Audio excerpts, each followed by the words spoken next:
Bismillahirrahmanirrahim. Assalamualaikum warahmatullahi wabarakatuh. Selamat datang di kelas Ramadan Pak Fajar. Apa nih? Oke. Oke ya, kita lanjutkan kelas Ramadan kita. Sebelumnya kita udah membahas tentang keutamaan sholat berjamaah di masjid. Bagi laki-laki dan perempuan ternyata punya hukum yang berbeda. Buat laki-laki lebih utama, lebih baik 27 derajat 27 derajat kali lipat ya di masjid atau berjamaah di masjid daripada sholat sendirian di rumah ya. Jadi kalau ada dibilang suami yang soleh, kenapa soleh setiap hari sholat berjamaah di rumah? Nah, berarti kurang soleh karena harusnya laki-laki itu berjamaah di masjid ya. Sebaik-baiknya sholat adalah di rumah, kecuali sholat wajib di masjid buat laki-laki ya, di masjid atau di musola dan berjamaah. Tapi kalau sholat selain sholat wajib itu lebih afdol di rumah, walaupun boleh juga sih dikerjakan di musola, tapi lebih afdol di rumah. Kenapa? Karena dalam hadis lain dikatakan janganlah kamu jadikan bacalah Al-Quran dirikan sholat gitu, wallahu alam ya, kalau nggak salah isinya gitu ya. Kita disuruh untuk mendirikan sholat dan membaca Al-Quran di rumah kita agar rumah kita itu nggak sama kayak kuburan ya, nggak sama kayak kuburan ya. Jadi biar rumah kita nggak sama kayak kuburan, gimana? Kamu bacakan Al-Quran dan sholat di dalamnya, itu sholat sunnah, biar rumah kamu nggak kayak kuburan, jadi sarang setan gitu ya, banyak setannya ya. Terus buat perempuan, buat wanita ternyata keutamaannya berbeda. Lebih utama sholat di dalam rumah, di dalam kamarnya yang tertutup. Nah itu lebih utama. Bahkan pahalanya itu sama seperti sholat di masjidku. Nah kata Nabi Muhammad, sama seperti sholat di masjidku, yaitu Masjid Nabawi artinya ya. Sedangkan sholat di Masjid Nabawi, satu rakaatnya di Masjid Nabawi itu berkali-kali lipat pahalanya dari sholat di tempat lain. Nah keutamaannya tuh ya, sholat di Masjid Nabawi.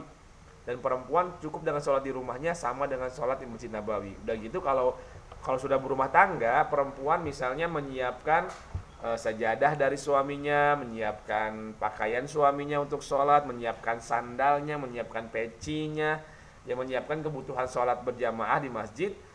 Nah insya Allah nanti pahala yang didapatkan oleh suaminya juga istrinya dapat, plus pahala dia sholat di dalam rumah yang seperti pahala sholat di Masjid Nabawi. Wah Masya Allah, berlimpah pahala untuk wanita dengan usaha yang sedikit ya, di rumah aja, nggak usah kemana-mana, di rumah aja dapat pahala yang begitu banyak.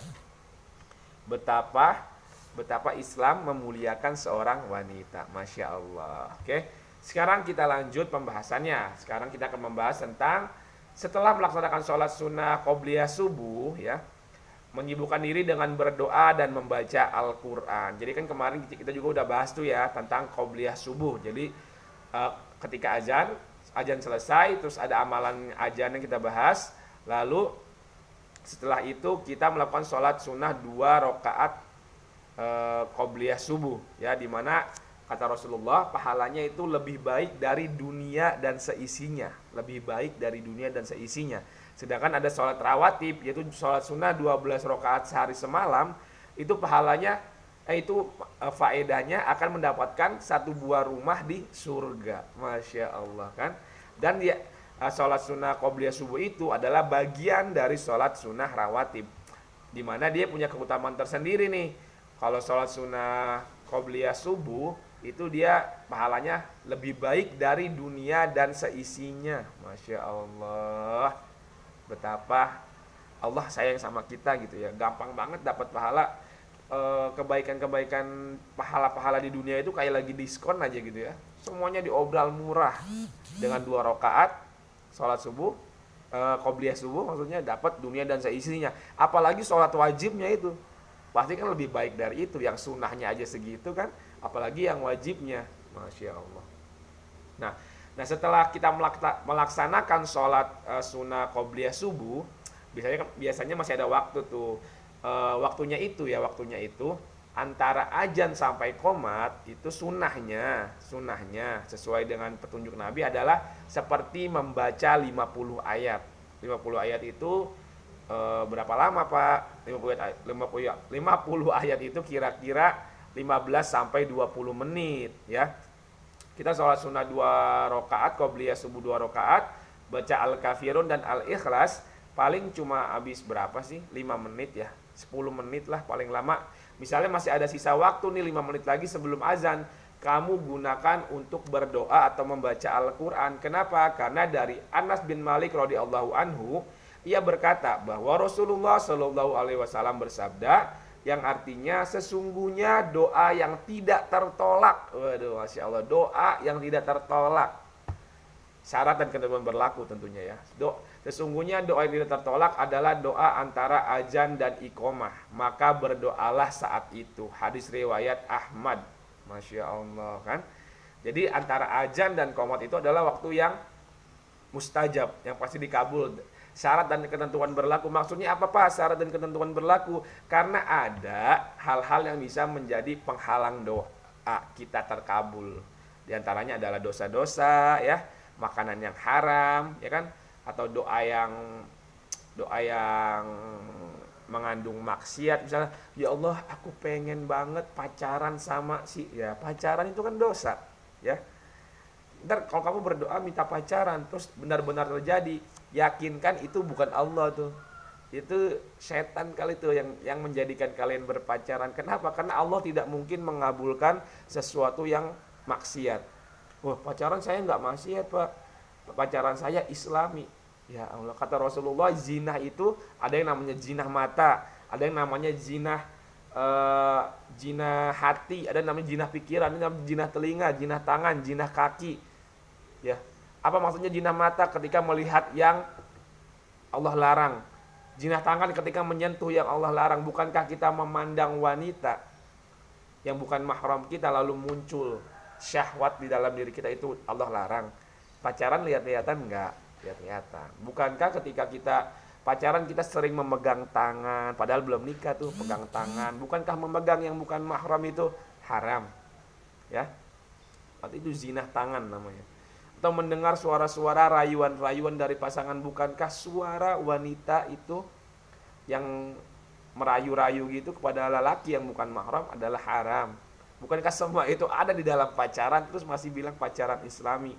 Ya kalau emang saya nggak ngapa-ngapain Pak pacaran, ya udah kalau nggak ngapa-ngapain mendingan nggak usah pacaran, lebih aman kan ya.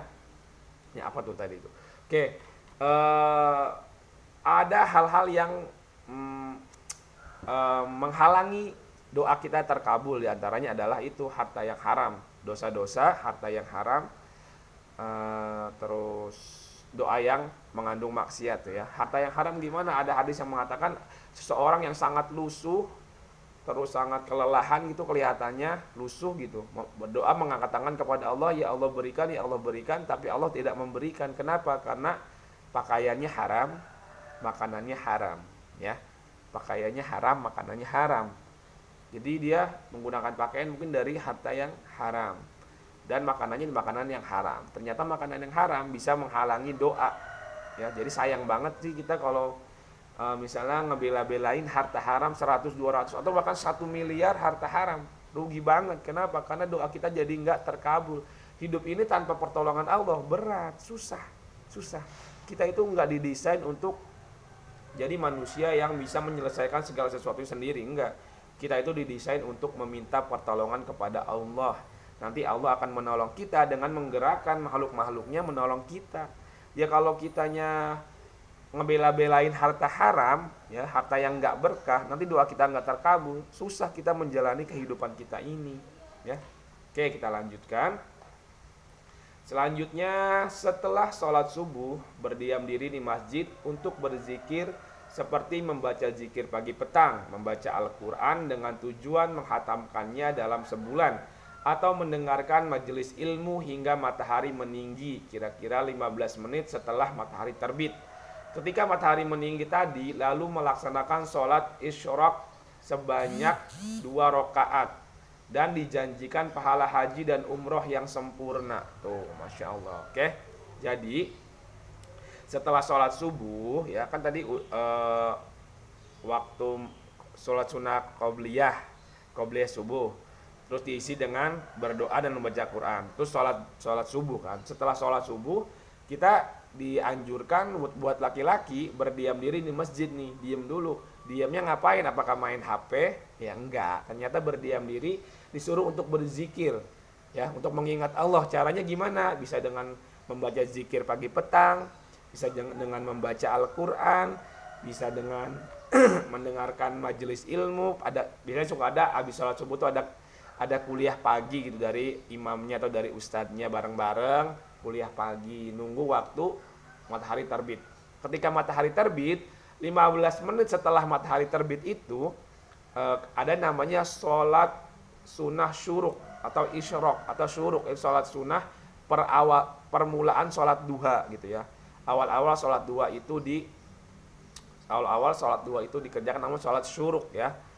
Nah, yaitu waktunya itu setelah matahari terbit ditambah 15 menit. Nah, saat itu boleh sholat syuruk. Apa keutamaannya? Keutamaannya yaitu bisa pahalanya itu seperti umroh, seperti haji dan umroh. Masya Allah, kalian haji dan umroh tuh butuh berapa ratus juta coba, butuh juta-jutaan, belum bekalnya, belum oleh-olehnya ya. Ini dengan berdiam diri di masjid dari waktu habis sholat subuh sampai terbitnya matahari ditambah 15 menit.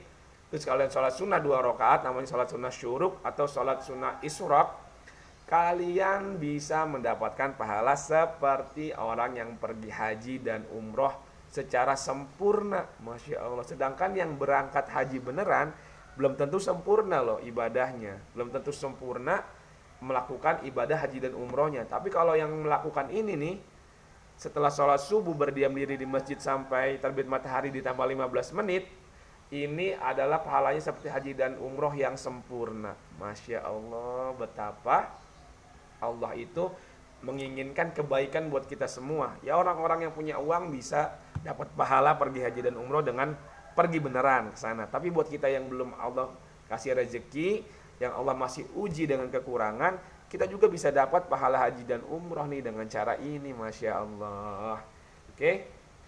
Dari Utsman bin Affan radhiyallahu anhu, ia berkata, Rasulullah shallallahu alaihi wasallam bersabda, tidaklah seorang hamba mengucapkan setiap pagi dari setiap harinya dan setiap petang dari setiap malamnya kalimat Bismillahilladzi la yadurru ma'asmihi syai'un fil ardi wala fis sama'i wa huwas samiul alim, yang artinya dengan nama Allah yang dengan namanya tidak ada sesuatu pun yang membahayakan di bumi dan tidak juga di langit, dan dialah yang maha mendengar lagi maha mengetahui. Nah, membaca doa tadi sebanyak 3 kali, maka tidak akan ada apapun yang membahayakan dia. Masya Allah. Jimat nggak perlu jimat. Udah nggak perlu jimat, nempel-nempel nggak usah. Dengan membaca kalimat ini, Allah jamin tidak ada sesuatu pun yang akan membahayakan orang yang membacanya. Udah jimat buang aja, nggak usah. Karena syirik juga dan haram. Kita pakai jimat yang syar'i. Apa itu jimat yang syar'i? Yaitu kalimat zikir. Nah, ini nih salah satunya. Bismillahilladzi la yadurru ma'asmihi syai'un fil ardi wala fis sama'i wa huwas samiul alim. Tidak ada yang bisa membahayakan di langit dan di bumi. Ya, Masya Allah, nggak ada yang berbahaya. Oke, dalam akhir hadis di atas disebutkan bahwa Aban bin Utsman menderita lumpuh sebagian, ya. Lantas ada seseorang yang mendengar hadis dari Aban lalu memperhatikan dirinya. Aban berkata, demi Allah, kenapa engkau terus memperhatikan aku seperti itu? Aku tidaklah mendustakan hadis dari Utsman. Utsman pun tidak mungkin berdusta atas nama Nabi. Jadi orang yang menyampaikan hadis membaca Bismillahilladzi ini kok lumpuh katanya. Terus ada orang yang ngeliatin, katanya nggak ada yang membahayakan, tapi kok lumpuh. Terus kata orang ini, demi Allah, ngapain sih kamu ngeliatin aku kayak gitu?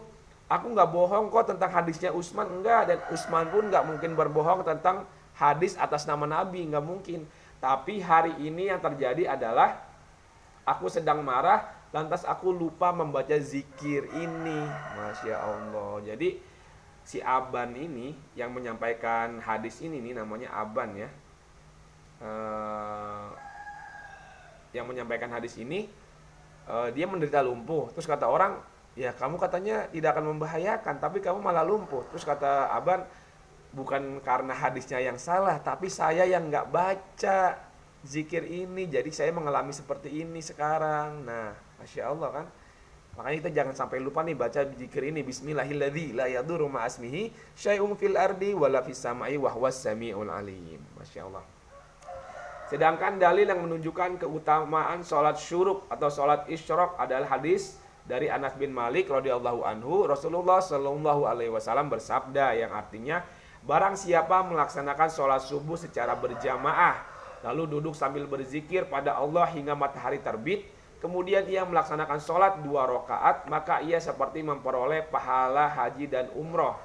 Maka Rasulullah pun bersabda, pahala yang sempurna, sempurna, sempurna. Masya Allah. Siapa yang, ya ada syaratnya ya, untuk mendapatkan pahala haji dan umroh ini. Yang pertama, kalian harus sholat subuh berjamaah. Laki-laki nih, harus sholat subuh berjamaah.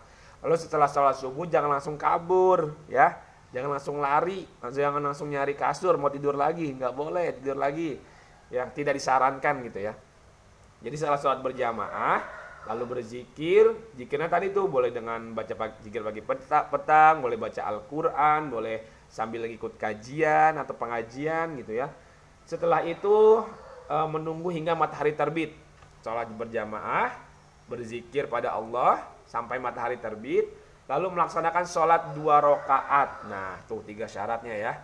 Sholat berjamaah, berzikir sampai matahari terbit, terus sholat sunnah 2 rakaat. Pahalanya seperti haji dan umroh. Nggak pakai daftar ke agen haji umroh dulu, nggak. Nggak usah nyiapin uang ratusan juta, nggak usah nyiapin oleh-oleh, nggak usah. Tinggal ke masjid aja naruh, atau di celengan maya, celengan masjid nggak apa-apa, taruhlah 100.000. Kurang banyak, 200.000 masih kurang, 1 juta taruh di masjid, nggak ada apa-apanya dengan pahala haji dan umroh ya. Haji dan umroh kamu ngeluarin uang banyak, tapi kamu berdiam di masjid, kalau perlu merebutnya kamu kasih uang sebagai tanda syukur kamu udah dapat pahala yang besar nih, pahala haji dan umroh. Kasih itu merebutnya 500.000 atau 1 juta, 2 juta. Wah, Masya Allah, mudah-mudahan dimudahkan ya buat kita semua ya. Kita tuh sebenarnya sayang untuk memberi bukan karena pelit ya, karena kita nggak punya uang. Semoga Allah berikan kita harta yang banyak, harta yang berlimpah, sampai-sampai kalau kita mau sedekah itu nggak pakai mikir. Amin. Oke, selanjutnya oke, udah sampai situ dulu ya. Sampai sini dulu pembahasan kali ini. Semoga ada manfaat dari pembelajaran hari ini. Sampai jumpa pada video berikutnya. Kita akhiri dengan membaca doa kafaratul majelis. Subhanakallahumma wa bihamdik, asyhadu alla ilaha illa an, astaghfiruka wa atubu ilaik. Wassalamualaikum warahmatullahi wabarakatuh. Jangan lupa kalian like, subscribe, dan komen di channel Bapak ya. Assalamualaikum.